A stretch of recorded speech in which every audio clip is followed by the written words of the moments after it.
Salut, salut, comment vous allez? J'espère que vous allez très bien. Comme je l'ai promis, je vais faire une série en français cette fois-ci. Donc aujourd'hui, depuis quelques temps, je suis en train de faire une série de vidéos où je parle des réformes dans le secteur minier.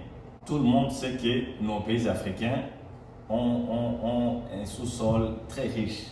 Il y a des pays qui ont entamé des réformes, amener ces ressources au bénéfice de leur population locale. Aujourd'hui, on va commencer à voir pays par pays le secteur parce que la plupart de nos pays sont des scandales géologiques. On va aller petit à petit, pays par pays, pour voir les réformes qui sont nécessaires pour que nos le minerai africain puisse être au bénéfice de la population locale. La Guinée-Conakry, tout le monde connaît la Guinée-Conakry, le pays de Mamadi Doumbouya. La Guinée détient 35% des réserves mondiales de bauxite, 40 milliards de tonnes, et devient le deuxième principal exportateur de bauxite après l'Australie depuis 2019. Ça, j'en ai déjà parlé, la bauxite du Guinée, mais aujourd'hui, on va se baser trop sur le fer. La chaîne de montagnes de Simadou a un sous-sol qui contient la plus grande réserve inexploitée des minerais de fer à hauteur mondiale, estimée à plus de 2 milliards de tonnes. Ça, c'est une montagne, pour ceux qui ne savent pas, c'est une montagne qu'on appelle Simadou, qui se trouve en Guinée-Conakry. C'est une montagne de fer. Selon les statistiques, le fer qui compose ces montagnes-là peut construire 500 000 tours d'Eiffel, pour ceux qui connaissent les tours d'Eiffel de Paris. Le coût du projet des minerais de fer de Simadou en Guinée s'élève à 6 milliards de dollars. Comprenez que ce n'est pas n'importe quel projet, c'est un projet gigantesque et qui demande beaucoup de capitaux. Rio Tinto Simfer, ça c'est une compagnie. Winning Consortium Simadou, ça c'est une autre.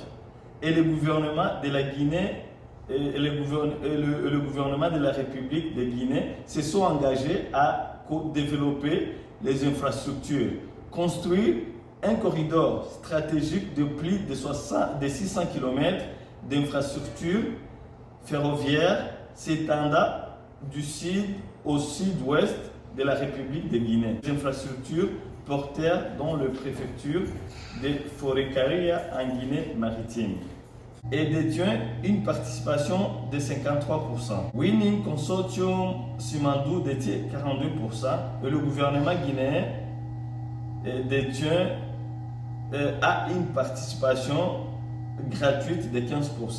Donc le gouvernement guinéen a reçu 15% de participation gratuite.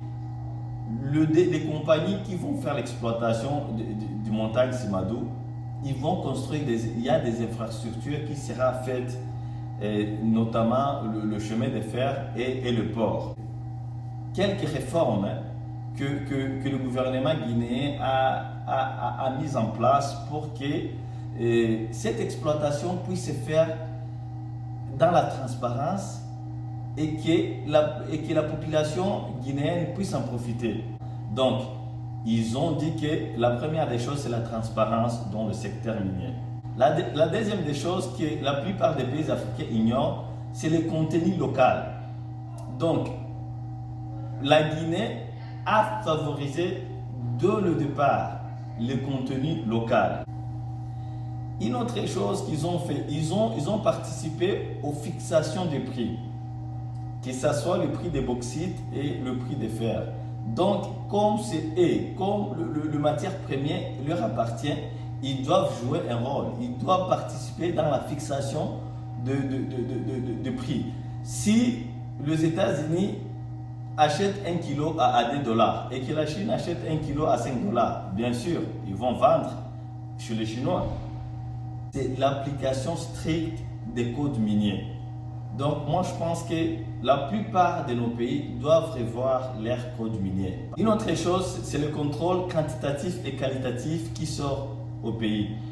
Donc figurez-vous qu'avant il n'y avait pas de contrôle, donc les multinationaux pouvaient exploiter, pouvaient prendre n'importe quelle quantité et qualité sans contrôle.